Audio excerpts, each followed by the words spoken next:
Good evening and welcome. Our guest tonight is Senator Bongbong Marcos. Senator Bongbong, magandang gabi, welcome and thank you for being here. Thank you very much for the invitation. Magandang gabi sa inyo lahat.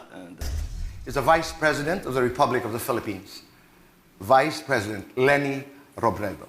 VP Leni, magandang gabi, welcome. Magandang gabi. Thank you for having me. Let's now begin our interview. Let's talk about the environment. Specifically mining, which I think is one of the most controversial environmental issues. Noong Abril 2021, President Duterte lifted the 9-year moratorium on granting new mining permits through Executive Order 130. Samantala, December 2021, the Department of Environment and Natural Resources also lifted the ban on open pit mining through Department Administrative Order number 2021-40. Pinuri ito ng mining industry. Samantala, binatikos ito ng mga environment and human rights defenders. Ang aking katanungan, VP Leni, you are applying to become the President of the Republic of the Philippines. If elected, pagtitibayin mo ba ang desisyong ito o ipapawalang bisa? Ipapawalang bisa ko. Para sa akin, Boy, napakahalaga pagdating sa usapin ng environment na binibigyan at ine-empower yung mga maaapektuhan. Gustong sabihin, binibigyan ng mekanismo yung mga stakeholders na pinapakinggan yung boses nila. Maraming mga mahahalagang batas na kailangang ipasa na. Example lang doon yung land use bill. Kailangan mapasa na yun bilang batas. Dahil yun yung magsasabi, yun yung magpapanukala, alin bang mga lugar dito sa bansa natin ang kailangang ideklara ng mga no mining zones. Pag hindi pa ito napapasa, yung pag-i-issue natin ng mga permits ay hindi matatag yung nagiging basehan nito. Pangalawa, dun sa mga lugar na ipapayag yung mining dahil nakasaad sa Land Use Act na pwede yung gawing mga mineral sites, sisiguraduhin natin no, yung makikinabang yung locality. Hindi negosyante, hindi Pilipino, pero yung makikinabang, lalo na yung mga indigenous peoples, dapat sila yung makinabang, dapat pagpapayagan nito, Tito Boy, sisiguraduhin natin na yung boses ng mga maaapektuhan ay pinapakinggan. Having said that, maraming mga bagay na sila yung magse-safeguard. Sila yung magse-safeguard ng environment. Aasikasuhin natin yung i-rationalize natin yung mga iba't ibang mga opisina na walang overlapping ng functions. Halimbawa ng DENR, ng MGB, ng Climate Change Commission. Sisiguraduhin natin na klaro yung kanilang mga roles para yung accountability klaro din. Sisiguraduhin natin na kahit sa pagpili ng mga mamumuno sa mga opisinang ito, pinakinggan din natin yung boses ng mga environment advocates. Kasi napakahalaga, Tito Boy, na yung magre-represent sa akin sa cabinet. Siya yung magiging alter ego ko. Siya yung alter ego ng president. Dapat nagkakasundo kami sa paniniwala. And yung paniniwalang yon, yung pinaka-priority natin, ano ba yung makakabuti sa taong bayan, ano ba yung makakabuti sa bansa natin? Okay. VP Leni, is this tantamount to saying na ikay para sa total mining ban or ikay naniniwala ba sa sustainable mining? Ako naniniwala ako, Boy, sa sustainable mining. Pero para sa akin kasi, yung sustainability, maa-attain lang natin yon. Pag meron tayong maayos na mekanismo para yung mga nakatira doon, yung mga taong mangangalaga ay binibigyan natin ng boses. Ngayon kasi... VP, yun ang sinasabi madalas, no? I spoke to some people who are involved in the mining industry. And they would also always say na pinangangalagaan naman ng mga displaced na IPs. Nagbibigay kami ng trabaho. We make sure that we don't pollute the rivers. Nakabaligtaran dahil ito ang reklamo ng mga environmental defenders. Saka ito kasi, Tito Boy, na naaabuso. Alam mo, merong requirement sa batas na konsultasyon. Pero yung konsultasyon kadalasan na ginagawa, eto reklamo to ng mga tao on the ground na lagi nating nakakausap. Ang kanilang reklamo ay parang masyadong superficial yung consultation na ginagawa. At hindi natin 'to ipapayag. Kaya nga sinasabi ko, ang pinakamahalaga yung mekanismo. Hindi pwede na basta ka lang nagpa-meeting, ayun na. Sisiguraduhin natin na yung tunay na boses ng mga mamamayan pinapakinggan. Dahil How do you kabahagi... do that? Yung tunay na konsultasyon na yung sinasabi. Kailangan talaga isabatas. When I was in Congress, I was the principal author of the Empowerment Bill. Yung Empowerment Bill, nilalayon niya, magiging mandatory. Hindi lang sa mga local government units, pero sa lahat ng mga government agencies na magkaroon talaga ng mga people's councils. Na gustong sabihin ito, hindi lang na basta ka magpapamiting.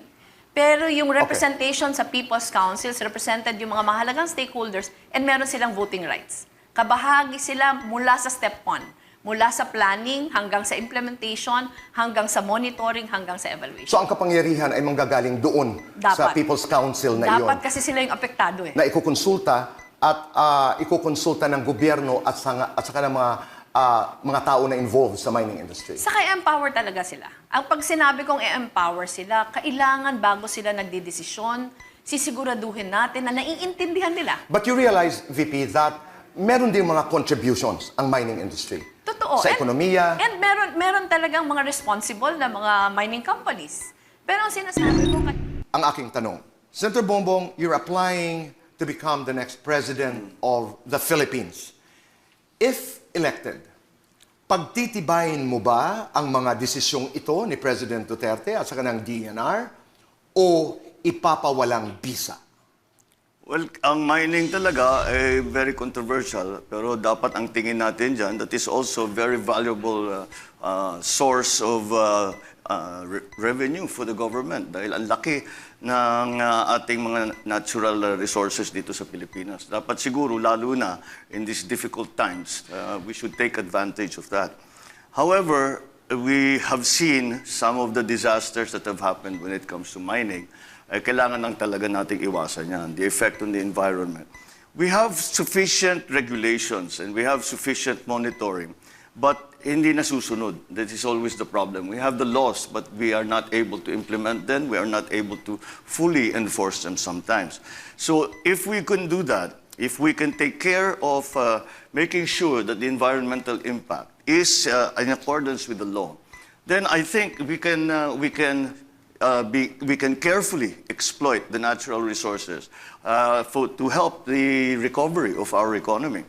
Now, when it comes to open pit mining, I think I'm a bit wary about that because it is very difficult to control the pollution that's caused by open pit mining, the leaching that occurs in open pit mining. There are many occurrences that even after the mine has been closed and they have covered it up and they have planted trees or they built houses on it, lumalabas ang lason. May lumalabas na kung ano-anong mga chemical that are bad for the health of the people who are around it. Kaya siguro pag-aralan ngayon natin yan, baka naman meron silang iniisip na bagong teknolohiya na pwede natin gamitin na sasabihin na safe ang open pit mining. But again, I have been studying this environmental problem that we have had since I was still in school. And open pit mining is one of those operations that talagang it raises alarms when it comes to, especially when it comes to exploiting natural resources and allowing the use of open pit mining. Okay, you worry about open pit mining, but you are open to sustainable mining. Absolutely, absolutely. I think it can be done. It is done in very many countries. We will just have to make sure that we are cooperating with the private companies who are involved in this operation. And I think that there are great opportunities to be had, so long as I say we are very careful about it. One of the things that we have in the Philippines is nickel.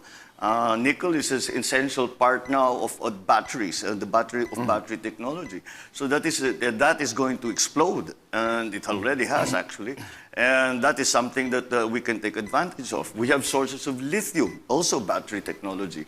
So there are really there's so much potential.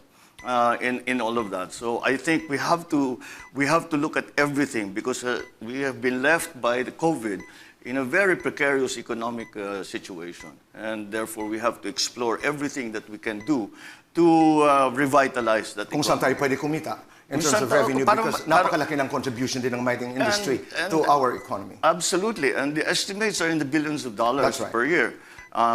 We cannot just ignore that, and we should make sure that like in any other industry, that the value and the profits stay within the community, and those that are working in the mines take advantage of this windfall. So, Senator, to be more specific, doon sa ban na nilift ni President Duterte, doon sa new permits ng mining, that's not a problem to you. Your problem is the open pit yes, mining. yes. Kasi if we talk about mining, yung mga nagsasabing responsible miners, ilan naman sa kanila, di ba? May mga nangyayari pa na water pollution, yung mga displacement of the locals, That's right, yes. at marami pang iba. Yes, but those are the things that we can remedy.